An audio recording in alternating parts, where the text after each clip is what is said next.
Well, hello there, good friend of mine. You've been reaching for yourself for a long, long time. As you probably recognize, that's the opening stanza of a popular song.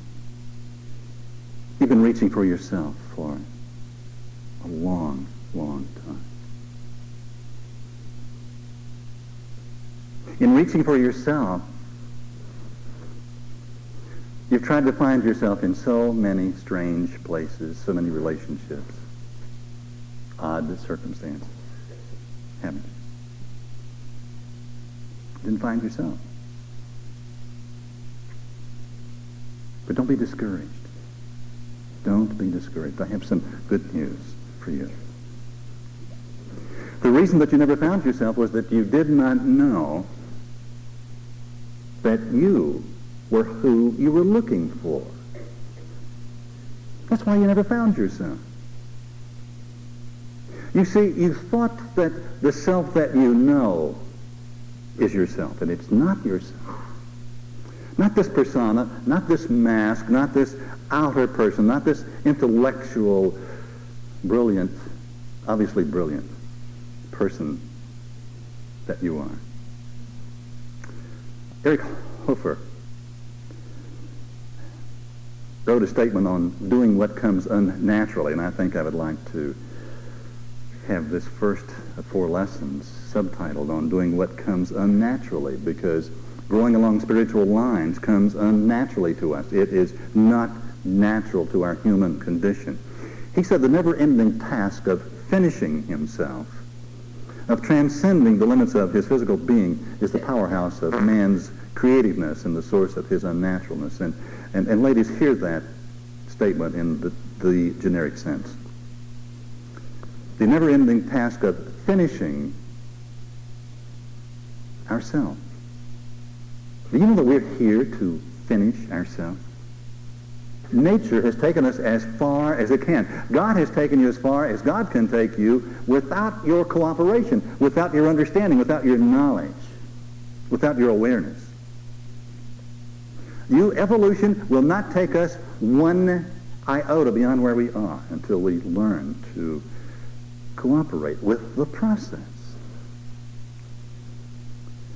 Have you ever tried to help someone who is not helping himself or herself? It's impossible. Or have you ever tried to help someone under their conditions? Now, you want something that's impossible, try that one on for size. So we've been trying to do it our way, which never did work, but we keep trying to do it our way, individually and collectively. You probably thought, like I did, that finishing myself meant getting an education, preparing myself to go out into the world and acquiring my part of the world's goods, finding the right relationship, having the exact number of very intelligent, beautiful children who hardly ever wet their pants. You know the kind of thing I'm talking about. Perfect ones. Was finishing ourselves, making ourselves complete by adding things on the outside, and through the acquisition of information, acquiring information. The more information that we had, the more complete we were. And such is not the case. Erich Fromm said, man's task in life is precisely the paradoxical one of realizing his individuality. Coming, first of all, to realize that we are persons, that we are human beings. Coming to be as aware as possible of our individuality, and then doing what? At the same time transcending that individuality and arriving at the experience of universality. Only the fully developed individual self can drop the ego. And the word ego also means self, as you know, but it means small self, our smaller identity. It's our smaller identity that we live from, that we protect, that we would die for. It's that self that goes around looking for something to cause it to be whole. And never can it be whole. It never was us. It never is us in the first place.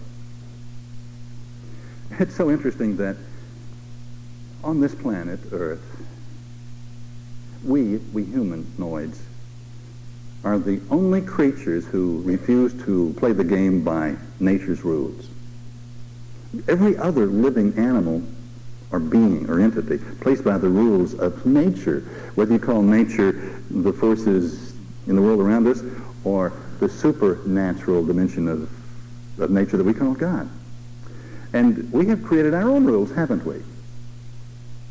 And it is when we begin to understand that this process of completion comes about as a result of understanding and practicing the rules of life. That life is a game that has rules.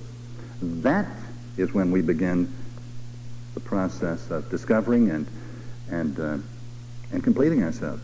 Pascal's phrase that mankind is both the glory and the scandal of the universe. It's amazing. It's true. We are so glorious in our creation and so scandalous in how we present ourselves to the world. And if you do not believe what I just said to you, get a copy of today's newspaper and look at who we think we are.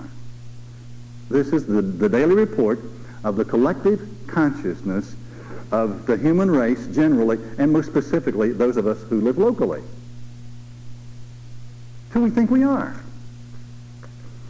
We think we're only human, don't we? And we're not. We're much more than human.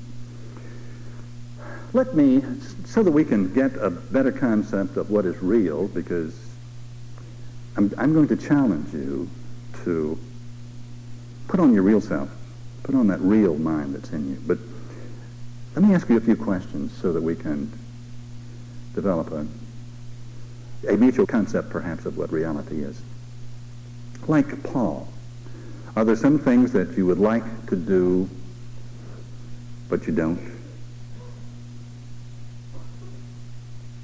Are there some things that you don't want to do, but you do? Explain that to me. Why don't you do what you want to do? And why don't you stop doing the self-defeating things that you've been doing for a long time and know that you don't want to do? It's not that you shouldn't, but that you don't want to do it. Could it be that you're powerless to do what you want to do? That the self that has represented you is powerless? Some more questions. Are you afraid of people? Well, you might say, no, not me. But let me change it a bit. Are you afraid of a person? Is there any person that just scares the daylights out of you? Come on now. Are you hearing me? Am I alone in this room? You mean to tell me that there's not somebody that when they walk in the room that you don't just stand there and forget what you're about to say and quiver? Come on. Are you afraid of dying? Are you afraid of living? Does fear control any important area of your life? Are you worried about the economy? You've been hearing so much about the economy. It's just not improving. Does that worry you? What about the future? Worried about the future? Are you worried about the welfare of someone you love? Just worried about it. They're just not going to make it. Are you worried about your health? Do you dislike your role in life? Do you wish that you had really been somebody else, not you, born some other time? Dislike your job, the people who work around you? Do you dislike some of the people that you live with? Do you dislike any religious or ethnic group? Are you easily upset, intimidated, or depressed?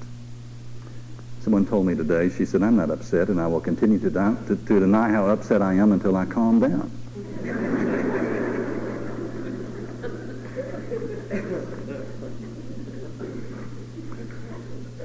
Do you lose your temper when things don't go your way? Well, you don't really lose your temper, but you just sort of flare up a bit. Do you hold grudges? Do you believe in righteous indignation? Are there some people that you haven't forgiven yet, and you probably never will, because what they did was so terrible? Do you have inner pockets of secret shame or guilt? Do you feel diminished in the presence of certain people or uncomfortable in certain social settings?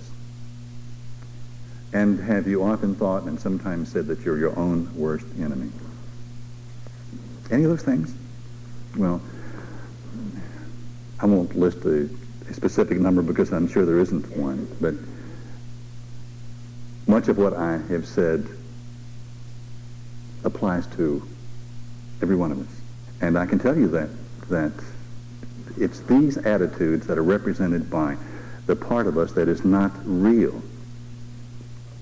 Let's talk about what reality might mean for us. And by reality, that which is true and actual, not illusory or fictitious, that which is genuine and authentic. Paul said, remember Paul? He said, the secret hidden for ages and generations, the real self in you, your hope of glory. Now, I transcribed what he said, and you caught me in it. He said, Christ in you. Which means the mind of God in each one of us. Means that spirit that is in each one of us. But that is a word that for most of us no longer has any real meaning because we can't apply it. So let's use another term in what Paul said. The secret hidden for ages and generations, your real self that is in you, which is your hope of glory. Your hope of glory at some future time? No, your hope of having a glorious day. Your hope of having your dreams come true. Your hope of being able to set and achieve the goals, which are the dreams that are in your mind put on paper. Your hope of being transformed into a new kind of person. Because this real self in you already is what it is. It can't be changed. It can only be experienced. And it's there. It exists. But no one ever told us that, in fact, there were two of each one of us. The self, the outer self, the intellectual self, the personality self that we have believed ourselves to be, and that is the self that is afraid, that becomes discouraged, hopeless. It's the self that blames and accuses others. It's always looking away from itself and never assumes personal responsibility. But there's another self in us. Do you think that's a possibility? Let me use what I believe to be the most beautiful, wonderful, meaningful metaphor that nature has given us. I looked around my office today for a caterpillar that I have. It's a beautiful cloth caterpillar. Beautiful caterpillar. It's got a zipper on its belly. And when you zip it and turn it on inside out, it becomes a beautiful butterfly. Now, let me ask you, is a caterpillar real? Of course it's real. A caterpillar is a very real little entity, isn't it? If you've ever stepped on one, you said, gosh, that was a caterpillar.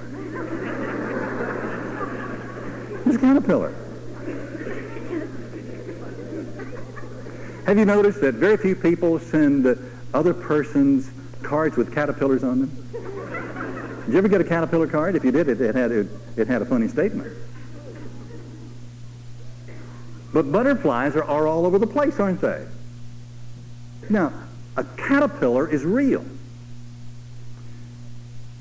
But the caterpillar represents a part of the process. It is the unfinished process of that creature that we call a butterfly, isn't it? It's a stage of the butterfly. It's the butterfly that we enjoy. I have here a real monarch butterfly. Well, it was real. It still is. It flew at one time, or could. Dr. Wayne Dyer gave this to me recently when we were in Massachusetts together. I had taken a walk that day, and And a monarch butterfly followed me for more than a quarter of a mile. I mean, right along it. I would stop and it would flap away and come back, and I would look at it and it would kind of fly up and look at me, and I would walk some more and it would fly some more, and I got to the end of the road and turned around and came back and he followed me some more. That monarch butterfly is probably in Mexico by now. Do you know that Massachusetts monarch butterflies winter in Mexico? Did you know that? You didn't know that? They do, they do, they do. And not only that, with that butterfly, that monarch will probably land within 100 yards of the tree on which its parent was last year. And when it flies back to Massachusetts in the spring, it will land within a few feet of the milkweed on which it was born. Incredible, isn't it? Now, do you think a caterpillar can do that? Do you think a monarch caterpillar can winter in Mexico? Not unless it gets in the trunk of your car and you're going to Mexico. It has absolutely no way of getting there. It has a different perspective, a different consciousness, a different awareness, and a different attitude, a different personality. Caterpillars are snarky. They're like human beings. They are. They're like us. And the main reason that they're like us is that they don't think they're butterflies. They think they're caterpillars, which is exactly what we do. That's the major mistake that we make in the unfolding of our consciousness. We don't know that we're going for the butterfly part of us. And so we keep protecting the caterpillar identity. We're not willing to put it off. We're not willing to reach beyond it. And this is what nature, this is what life, this is what God is requiring of us, that we're supposed to unfold. Let's talk some more about reality. In The Velveteen Rabbit, and by the way, all great literature is from and about your real self. All great music is from and about your real self and inspires and moves and motivates. The whole universe is cooperating with you and me becoming real. Stopping being unreal and becoming real persons with real powers and real perceptions, real understanding, real joy, real love, no fear. The Velveteen Rabbit is great literature. The two nursery toys, the skin heron and the rabbit, were thinking about becoming real. What is real? Asked the rabbit. Does it mean having things that buzz inside you and a stick-out handle? Well, real isn't how you're made, said the skin horse. It's not how you come into the world, in other words. It's not in your human condition. It's a thing that happens to you. See, we're here to become real. Now, when we were children, very small children, we were very close to being real. Remember? And we lost reality. And how do we lose reality? We started putting lots of labels on ourselves. See, a small child does not know whether it's black or white and doesn't care. It doesn't know the difference between boys and girls. Doesn't care. Until the parent comes along and says, care. Remember when you found out the difference? And some of the guilt that went with it? Michael remembers. Labels. We have all these labels that we think that we are Italian or German or Irish or something or something or something. Do you think that in the universe there is an Irish person? I can say that because I'm Irish. But I've forgotten I was Irish. I've forgotten that for years. So cancel it. I'm not. I'm a spiritual being living in a spiritual universe. Let's take that label off right there. Labels, labels, labels, labels, labels, labels. And we're none of those labels. That's only a part of a belief system that is not real. And so the skin horse says, it's a thing that happens to you. Does it hurt? Does reality hurt? Asked the rabbit. Sometimes, said the skin horse, for he was always truthful, when you are real, you don't mind being hurt. As a matter of fact, I will say to you that real persons can't be hurt. You don't believe that, but it's true. You don't hurt. Oh, there's some pain, but it doesn't hurt. We're talking about a new reality, a new mentality, a new awareness, a new experience, a new perspective in life. Does it happen all at once, like being wound up? Asked the rabbit. Or bit by bit? It doesn't happen all at once, said the skin horse. You become real. It takes a long time. That's why it doesn't often happen to people who break easily or have sharp edges or who have to be carefully kept. That's why it doesn't happen to normal folk. It cannot happen to a person who already believes himself or herself to be real. For you and me to change, life will probably have had to have banged on our hood to the point that we're saying, is this real? Am I real? What is reality? If you're questioning your reality, you are in the most wonderful place. And if life is banging on your hood, then I salute you. You are ready to go into action. Something wonderful can happen to you. But if you're defending your reality, if you're defending yourself, then you break easily and you have sharp edges. Generally, by the time you're real, most of your hair has been loved off and your eyes drop out and you get loose in the joints and very shabby. But these things don't matter at all, because once you are real, you can't be ugly, except to people who don't understand. Once you're real, you can't become unreal again. It lasts for always. You and I are on this earth to become real. That's our primary purpose. And Jesus meant that when he said, seek you first the kingdom of heaven, the kingdom of higher consciousness, and its righteousness, its right application in your life. Seeking another reality. Originally, religion's role was to make us real, and it did. But religion has become so unreal, it's been made so unreal by people who don't understand that generally it can't help us to become real. Religion has lost its power. Now, not the original religion, because the religion that Jesus taught and lived and demonstrated helps a person to become real. Reality sets in, a new reality. The old identity falls away. And I'm sure that's what the scriptures meant when it said, the old has passed away, behold, the new has come. This new something, a new creature, a new creation, a new beingness. And the problem with us, modern sophisticates, is that we have taken those phrases and thought of them as being religious. And they're not religious at all. They're the most practical aspect of reality. To become real. To be real. Paul himself had an experience that changed his reality on the road to Damascus. He was Saul, and he was a caterpillar. He was snarky. He was downright mean, unpleasant.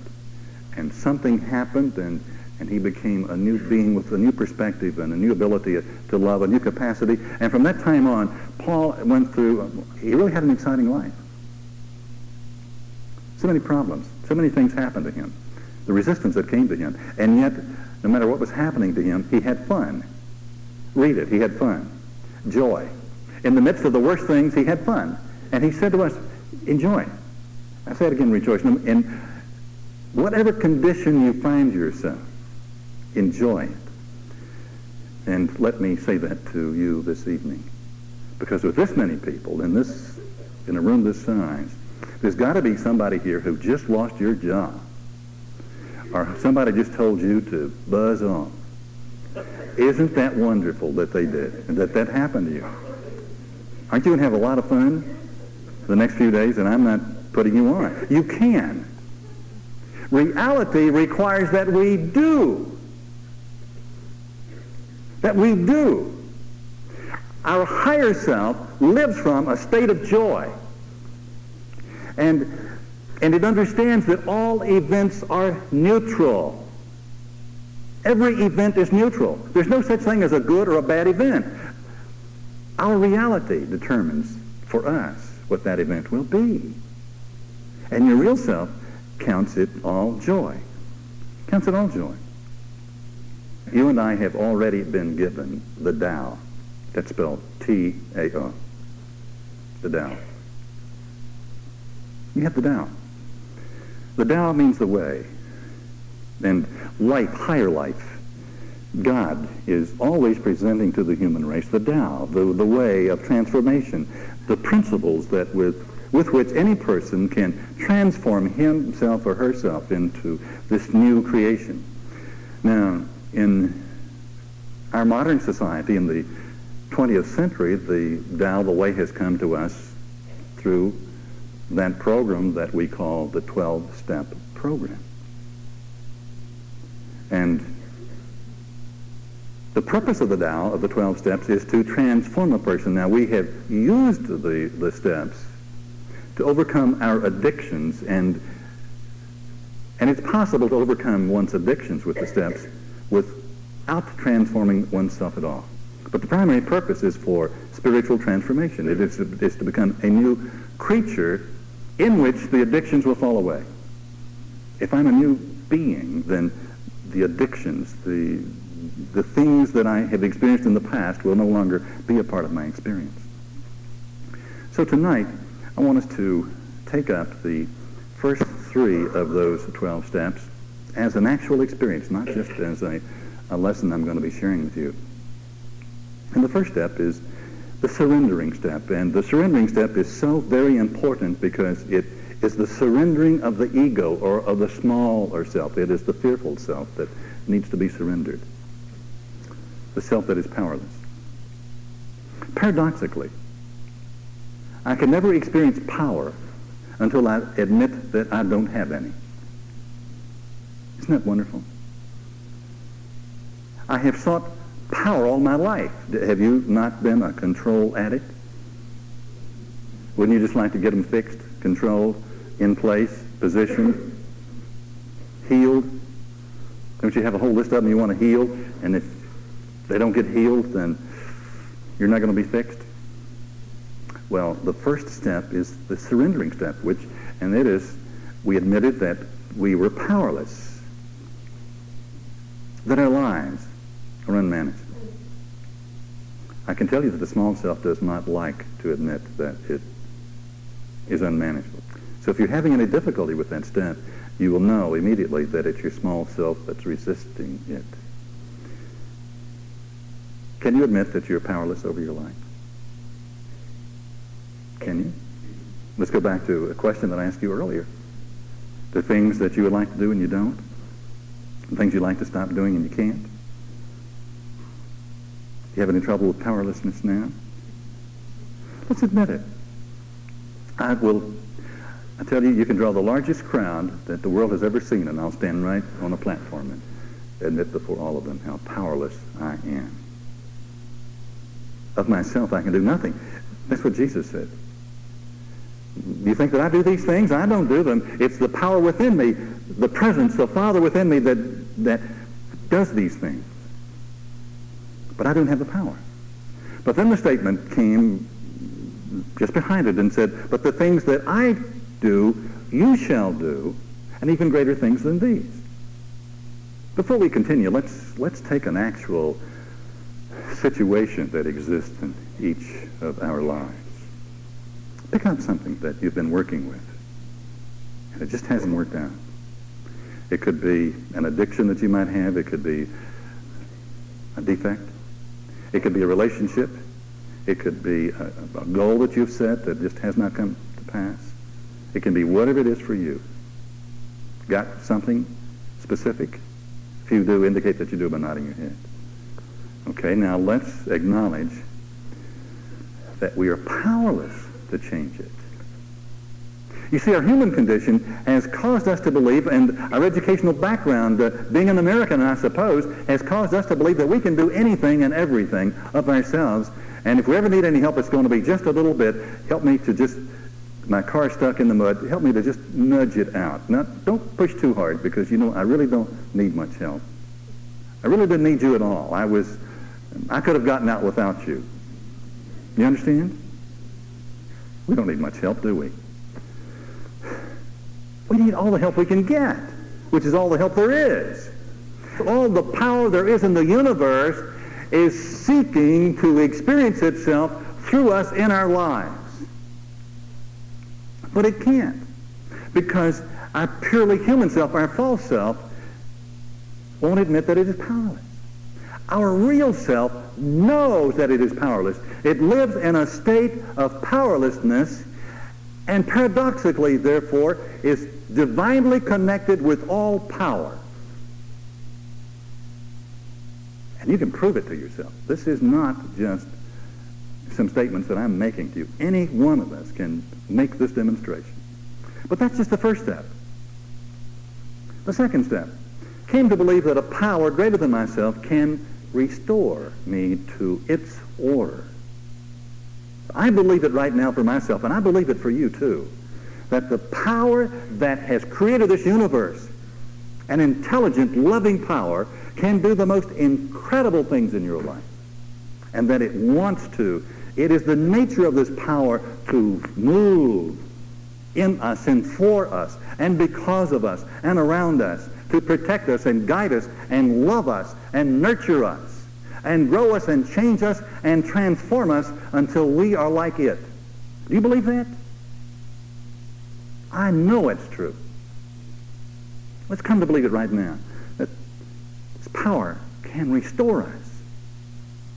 But not back to what we were. Do you want to be restored back to being a better caterpillar? Is that the objective? Oh, God, make me a better caterpillar? Make me a caterpillar that can find its way down to Mexico and back. What have you got if you got a caterpillar that can travel?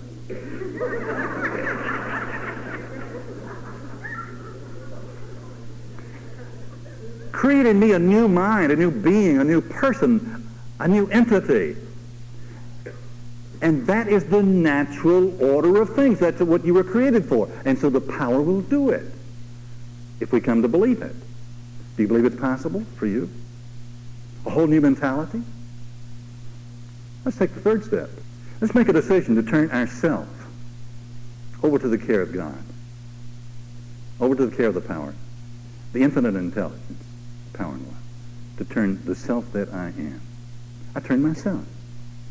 And in turning myself, I'm talking about this being that I am over to the care, to the direction, and I ask this power to transform me. Don't change anything in my life until you change me. Let every change that takes place in my outer world be a reflection of the change that has taken place in me.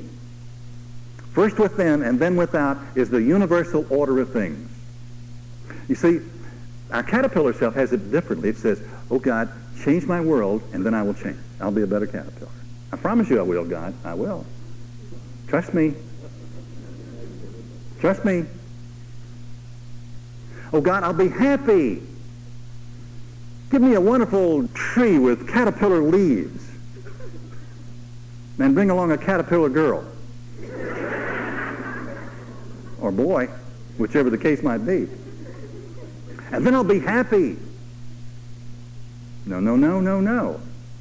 No, no. The real self says, change me. And happiness is what I am. I'm happy. I'm happy, happy, happy. No matter what's happening, I'm happy.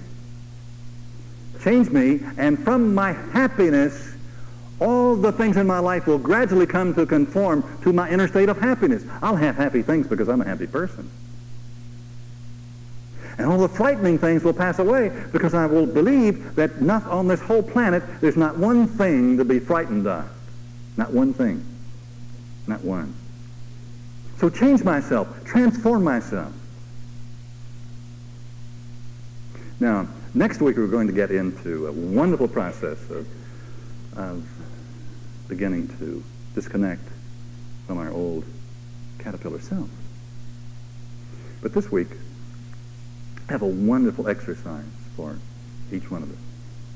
Is there something that you fear? Is there something that you really would like to do? You know that you should have been doing it, but you're afraid to do it. Can you think of of something like that? If you can, raise your hand. Okay. One of your assignments this week is to do it. Someone said, oh, heck. Now, not only do it, but see, why not? You can do all things through him who strengthens you. Is that true? You can do all things through your real self. Give your real self permission to go and do the thing that your frightened self has been afraid to do. And watch what happens. But now wait. It's not enough to do it. The second part of that assignment is to enjoy it. Enjoy it. And to enjoy the thing that you're afraid to do. You see, fear does not want us to enjoy, does it? As a matter of fact, fear robs us of our joy. Fear brings up all kinds of images and negative emotions and oh gosh. But to enjoy. Why enjoy? Because any time that you're in real joy, you're experiencing your real self. Your real self is full of joy. Your small self is not filled with joy at all. Your small self looks for future pleasure. It postpones pleasure. It will enjoy when and if. Your real self doesn't give a hang. It's going to haul off and enjoy the morning. It doesn't care whether it's raining or snowing or what. It says, isn't the weather beautiful? It doesn't care. It just is. It is full of joy. That's why Paul said, be full of joy. And he repeated it. He said, I say it again, rejoice in whatever state you find yourself. And so this week, your assignment and mine is to do at least one thing that we're afraid to do. To do it and have fun in the process. To haul off and have fun. Now, is there something that you're not necessarily afraid of doing, but you just haven't gotten around to do it? You don't want to do it. You really don't want to do it. You'd be surprised how many heads are nodding. Yes. Your assignment this week is to do it. It can be cleaning out your closet. It can be whatever it is for you. That was too simple. Don't take that one if you've got, you might have switched off on that one when I said it. If there's something that you know that you should have done and you haven't done it, your assignment is to do it and to have more fun doing it than you ever thought you could. Will you make that commitment? Will you? If you will, indicate that you will by nodding your head. Why? Why am I sharing this with you? The only time that you can experience your real self is in a now moment. In action. Well, the action might be sitting in meditation, but it's the action of meditation. It's in a now moment. Your real self only is awake, available to you now. Right now. Always right now. Right now. Right now. There's nothing that you have to face in your life that you can't face right now. Fearlessly and joyfully. So I dare you, I just absolutely dare you to be your real self this week. And don't give yourself permission to back away from the assignment that you have assumed for yourself. And take it beyond what I have subscribed to you. Each morning before I awaken, I take the first 3 steps of the Tao. Let's say before I awaken.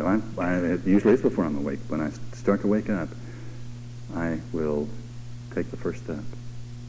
Admit, recognize, accept that I am powerless. I'm powerless over the day, over the events of the day, over the world, over my life, over whatever's happening, over fulfilling my responsibilities. I'm powerless. And every time that I take that step, something wonderful happens in me. There's an empowerment that comes.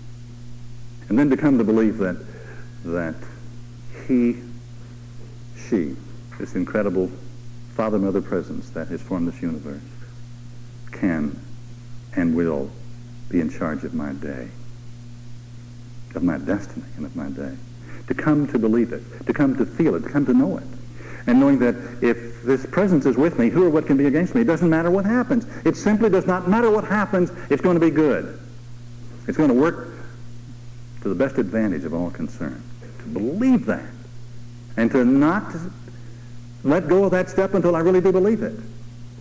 And then to make the decision, a conscious decision to turn my will in my life, every need that I have, every problem that I have, whether it be the healing of my body or the creation of this church, it's no longer mine. It's no longer my responsibility, and yet paradoxically, I am responsible to do all the things that need to be done by me, knowing that the things that need to be done by me are not going to do it. Isn't that marvelous? Then I can go do everything that I need to do, knowing that that's not going to do it. But it can't be done unless I do the things I need to do. Are you following me? There was a time in my life when I wanted to sit in the lotus position and let God do it. Oh, God, I'll sit here till it's done. I'll pray. I'll be a nice caterpillar. And the answer came back, do it now. So we're going to do it this week, aren't we? And we're going to enjoy it. Emmett Fox, who's one of the great writers, he said, do it trembling if you must. But do it. Dare to prove that you are more than you've ever believed yourself to be. Dare to prove that there's more in you, there's more to you, that there's a dimension of you that the world has not yet seen. Dare to spread your wings and soar and sail and laugh in the face of the adversity that is there. Laugh at it. Don't tell me you don't have adversity, because you do. Laugh at it. And rejoice in it. And know that you are now and always shall be victorious over the circumstance. You are greater than any circumstance that has ever been in your life. And that's the way it really is. God bless.